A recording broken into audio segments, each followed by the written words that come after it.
With Photon Hypernova's release looming over the Yu-Gi-Oh! Community's heads, many players seem to have skimmed over the fact that just a month prior, we received deck build pack Amazing Defenders, and with it, the Rescue Ace, Purely, and Mikanko archetypes. The general consensus was that in their current state, the decks were nowhere near relevant enough to bring up in a competitive standpoint, and so the case was closed and the community moved on, right? Well, despite being just okay at the moment, all of these decks are receiving brand new support out of the next core set, Cyberstorm Access. While Rescue Ace certainly got the short end of the stick here, both Purely and Mikanko gain cards that will potentially skyrocket them to brand new heights, both as engines and as solo decks. We've already made 2 separate videos on Purely pre and post support though, so today we're focusing on a more fun but still very strong build of Mikanko utilizing the new cards, that being Kaiju Mikanko.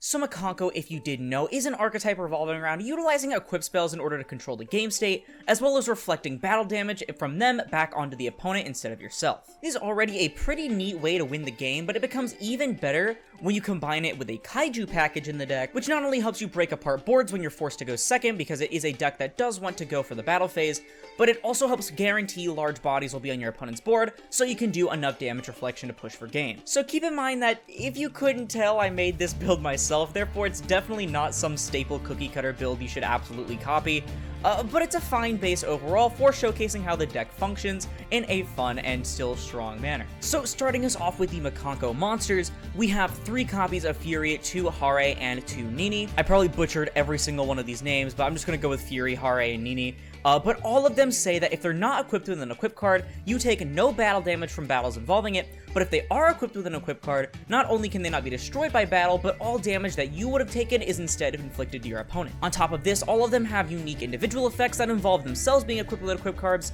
with Fury specifically saying if it's equipped with an equip card, you can add a Mikanko trap, Hare allows you to add a Mikanko equip spell, and then Nini is a bit different in that during your opponent's turn while she's equipped with something, you can end up stealing one of your opponent's monsters for absolutely free. Hare and Nini were both the original Mikanko monsters out of Amazing Defenders, with Fury being the one out of Cyberstorm Access if you couldn't tell from the OCG lettering, and it's actually even stronger than these two in the fact that it also gives you targeting protection for all of your Mikanko cards from your opponent's card effects. This makes it actually significantly harder for your opponent to break your boards even when you're forced to go first or when you're in a simplified game state, unless they have some form of either mass or non-targeting removal. They also have their boss monster Mikanko of the Uhime, or Uhime the Manifested Mikanko. I might switch back and forth between the actual OCG names and the localizations, I look at the picture and I read, but it has the built-in battle protection and damage reflection without even needing to be equipped with an equip spell, so that's actually really nice.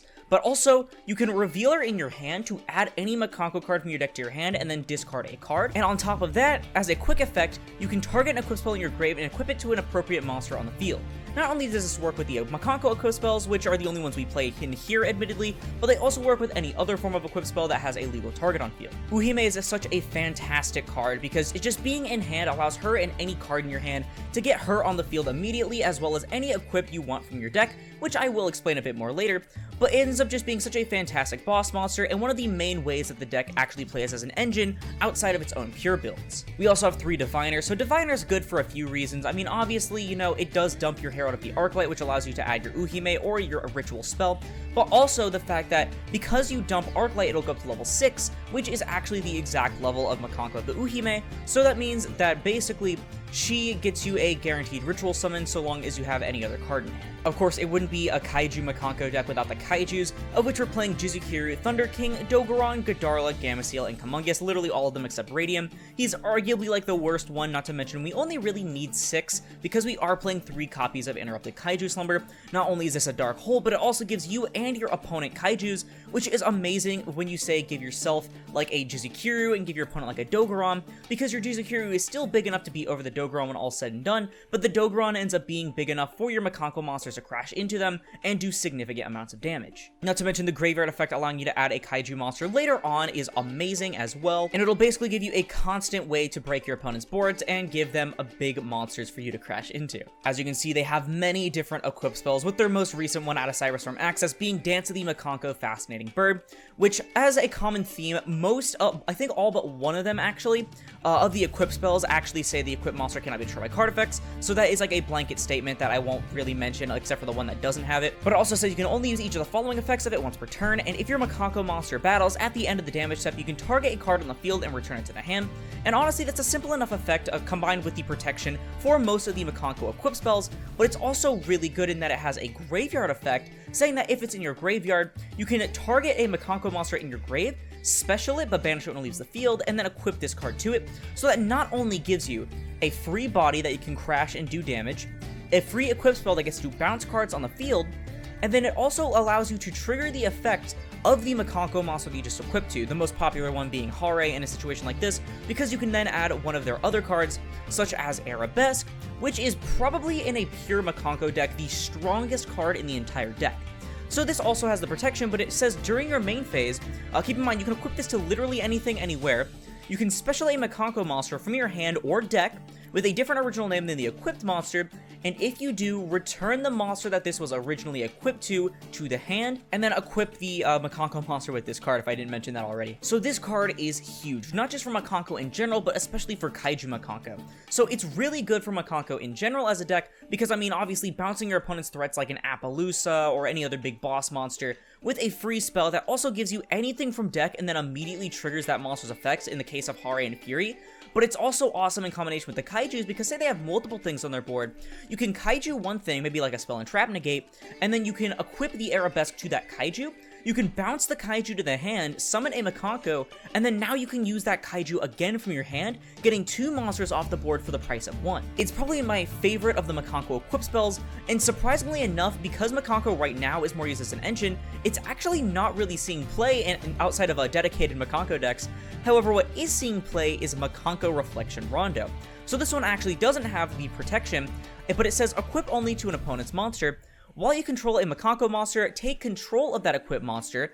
Neither player can activate that monster's effects while you control it, and then if this card leaves the field, or when this card leaves the field, send the equipped monster to the graveyard, and you can only activate 1 per turn, and you can only control 1. So this card is already insane for going second and breaking boards, which is kind of what this deck wants to do, other than, you know, punching the opponent's monsters. But what really kicks about this card is when you remember that Uhime is a quick effect, meaning that you can basically have this in your graveyard, and you can easily just use Uhime on the opponent's turn as a disruption, either when you're forced to go first or when you've broken up board and need to continue in turn 3.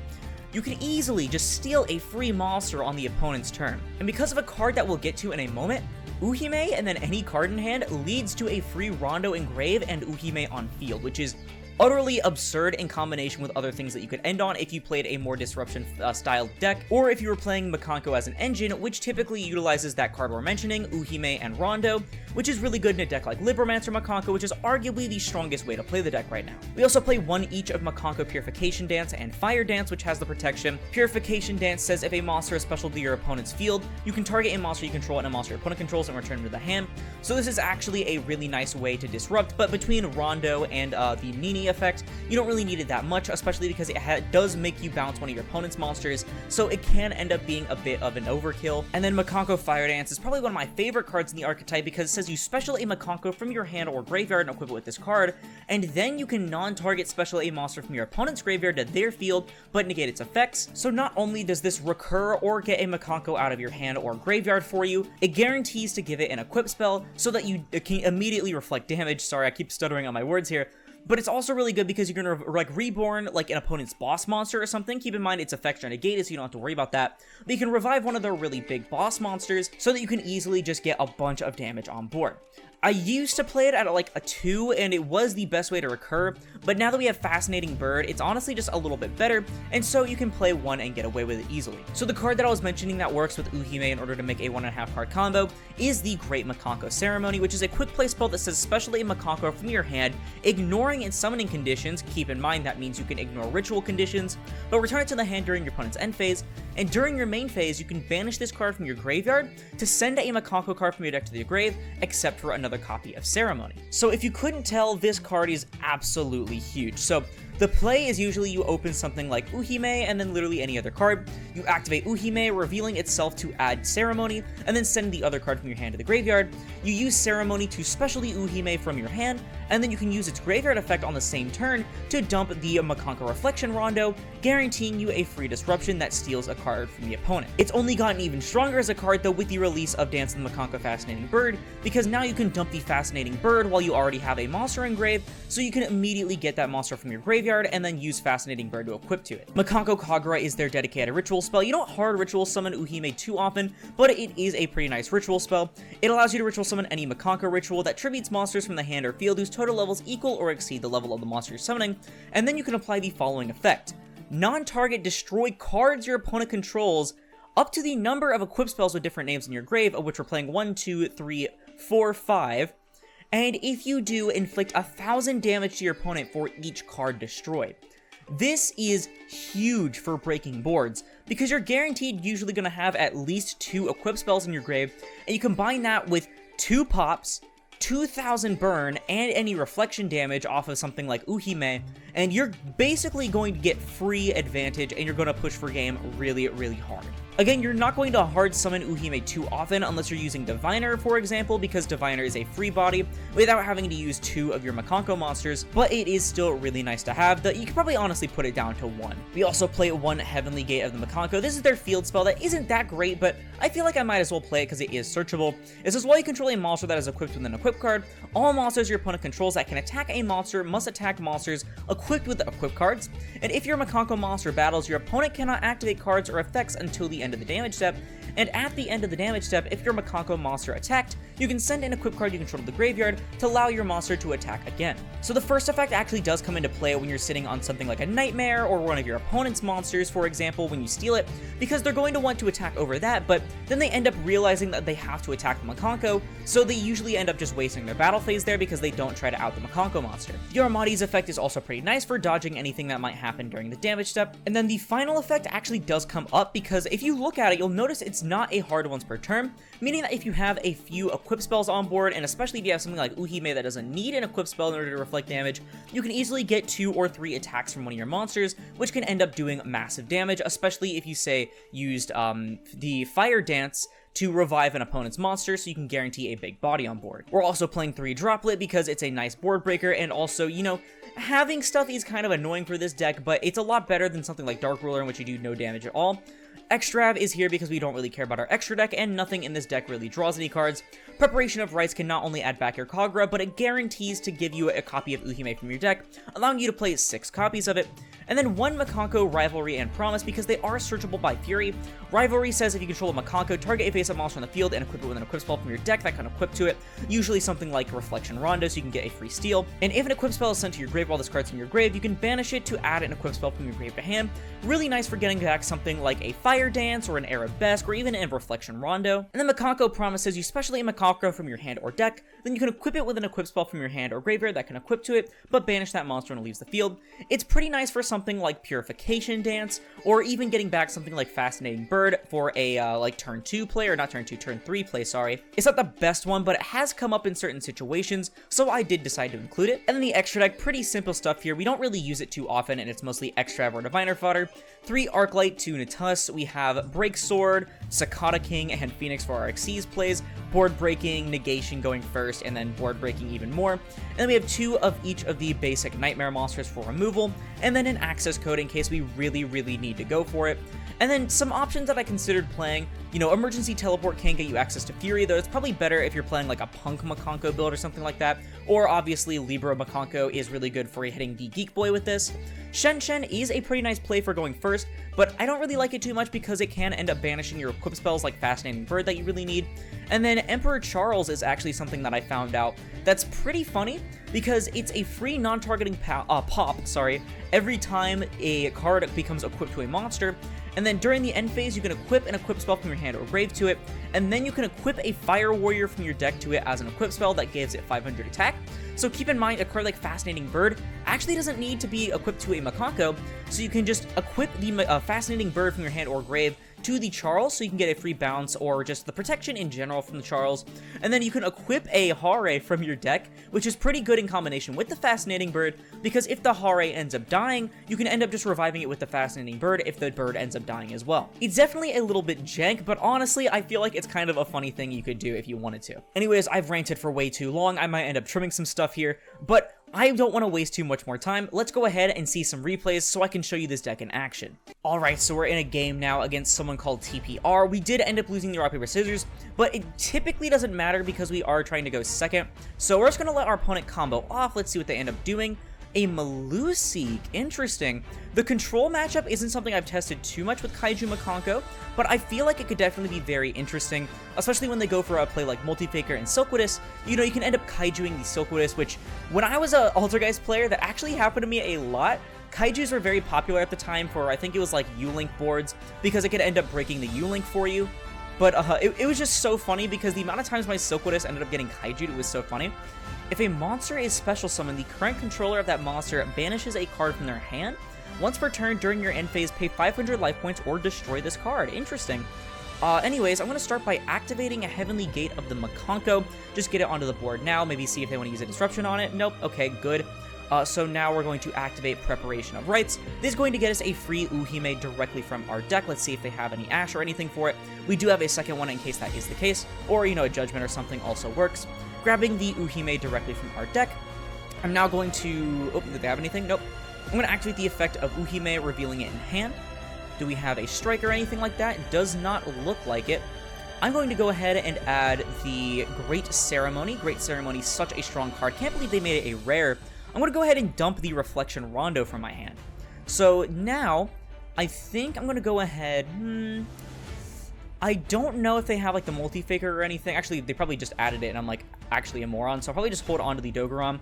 So I'll activate the Great Mikanko Ceremony, and I'm going to special the Uhime directly from my hand. The Link Rigo could be actually a problem, not going to cap.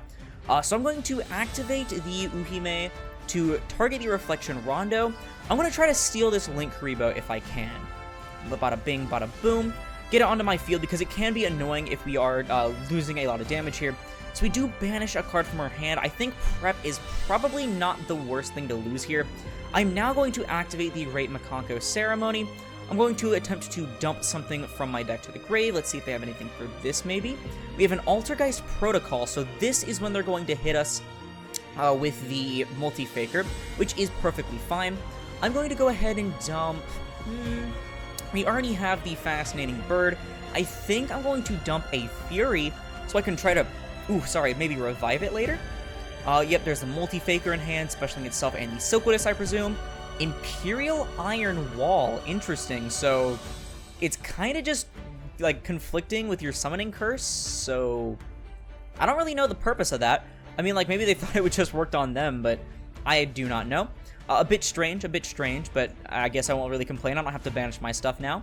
But that is a Silkwidis on board, and I'm going to go ahead and just get that out of the way here. I don't want to end up dealing with that Silkwidis. The bounce can end up being very, very obnoxious, especially because I don't have my Fury targeting protection. So I think now I'm going to equip my Fascinating Bird to my Uhime. This will allow me to bounce a card like, I don't know, probably the Kaiju back to my hand so I can get rid of something later. But we don't really have anything we want to go into from the extra deck, so I'm going to go ahead and go straight into the battle phase. I'm going to crash my Uhime into the Dogoron. She will not be destroyed by battle, and my opponent will take a whopping 3,000 damage. I'm going to go ahead and go Chain Link 1 Fascinating Bird, grabbing the Dogoron back to my hand, and, I mean, I guess we can go... Ooh, yeah, this is actually a really interesting play here. I'm going to go ahead and send the Reflection Rondo. That's going to put the Link Kuriboh in the graveyard. It's going to bounce my Dogoron, and now I can punch into the Multi-Faker. I can do 1,200 more.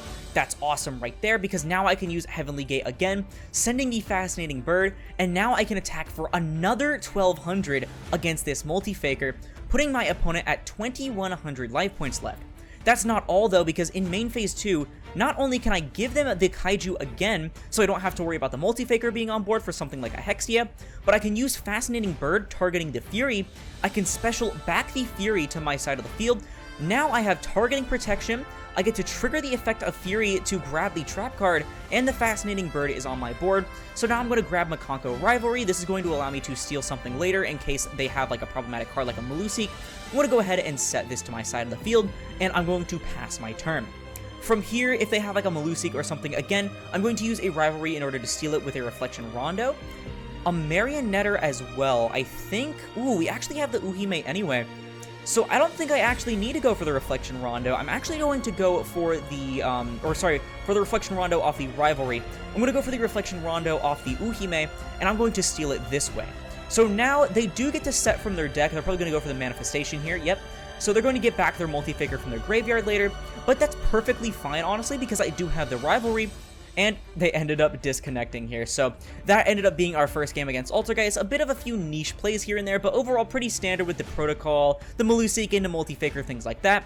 And we ended up just absolutely destroying them going second. Alright, so we're going to do one last game here against someone named Katsuki.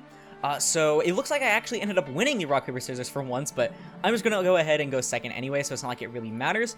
They might be a bit surprised here, but ooh, we opened Kaiju Slumber.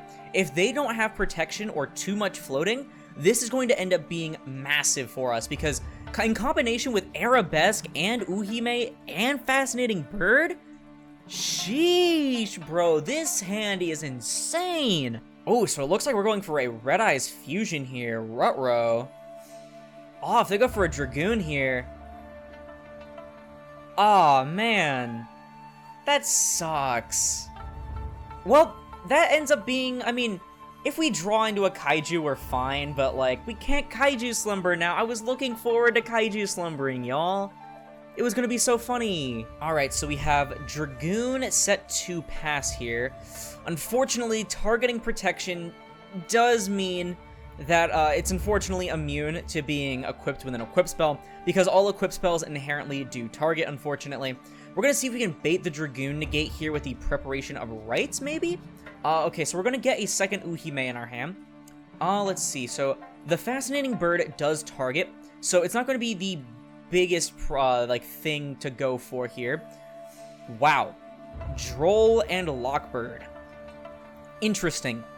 Very interesting. I really did not expect that, not gonna lie.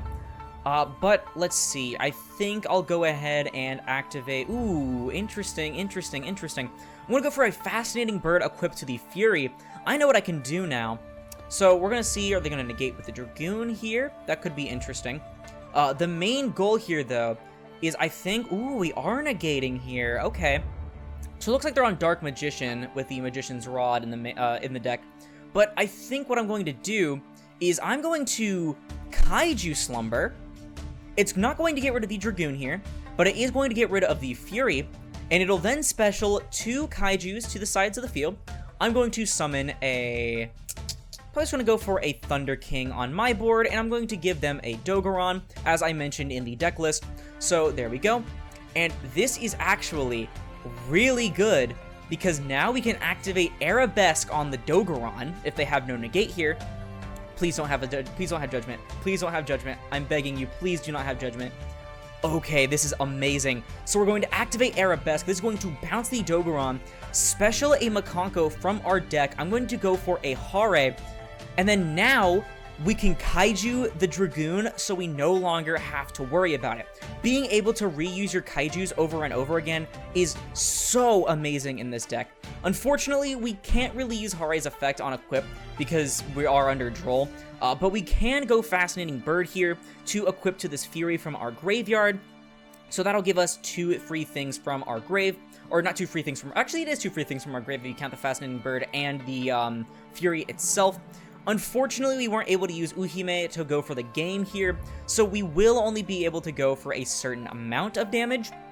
So it's going to be 3k here with this Dogoron. Keep in mind, at the end of the damage step, we do get to use Fascinating Bird. I'm going to bounce this card. We're now going to swing for 3k with Hare, so that'll put them at 2,000 life points. And then at the end of that, we're just going to get rid of the Dogoron. We don't want them to have anything on the board, so we're going to punch for 300 with our Thunder King. Beautiful there. And then now, if we really, really feel like it, we can actually go ahead. I think what I would like to do, we could go for Cicada King, actually, because now this won't get banished. So I think... let's go attack position. Yeah, so it just changes the battle position, right? Okay, yeah, so I'm going to... I've never really read too much of Sakata King, I'll be real with you. So if they go for any monster effect, we can just basically get a free negation. So that's going to be awesome. We can put this in defense. But now the bigger part is that Fury doesn't get banished when it leaves the field. It'll just get detached and sent to the graveyard off of the Sakata King. So we can get it back absolutely free off of the Fascinating Bird in our graveyard. Looks like we're going for an Apprentice Illusion Magician. Interesting. So we're activating the Illusion Magician. On someone, it gets to add a Dark Magician. I think because they don't have anything else, it looks like I'm just going to go ahead and negate it. And then that'll put the Sakata King in defense position. Beautiful. Put it in defense. Now it is at 2500 defense. And do y'all want to know something absolutely beautiful? This Apprentice Illusion Magician has exactly... Okay, I was going to say this Apprentice Illusion Magician has exactly 1700 defense. And so if we Fascinating Bird revive the Hare, we can Hare punch into Illusion Magician for exactly a game. What a beautiful game there. Alright, y'all, so that is going to have to do it for my showcase of my Kaiju Mikanko build. Absolutely, again, not the best way to play the deck, especially not even in terms of the Kaiju build. There are probably so many other much better lists going around that you can copy off of. Mine is just something that I came up with on the fly. You should see the 60 card version that was more Kaiju focused. That one was really funny. That was like a really fun casual deck. But even in its current state, I feel like this deck can definitely be very strong. But if you combine it with an engine like Libromancer, you can absolutely take this deck to such insane heights. Like, trust me when I tell you that this deck can be really scary going first or second once the new support comes out with the Libromancer cards. I tried my best to showcase how well the Kaijus specifically work with the deck. You know, obviously being able to use the Arabesque to bounce or even the Reflection Rondo to steal. All of that is just so amazing. And then Kaiju Summer to break boards, even if you're not getting rid of your opponent's stuff. Absolutely beautiful, but I don't know, that's just my opinion. Let me know yours down in the comments below, because that's going to do it for the video. If you liked it, please sure to leave a like, as I'll split this video and the channel into YouTube recommended. And if you like this content and want to see more like it, like the rest of my replays, I'm trying to be a bit more serious with my replays. They're a bit longer because of it, but I am trying to provide commentary and more explanations on the list. Then perhaps consider subscribing, because we're on our way to 5,000 subscribers by the end of 2023. Not to mention, it supports the channel more than anything else, and it's absolutely free. Once again, thank you all so much for watching, and I'll see you in the next one. This is Aurora, signing off.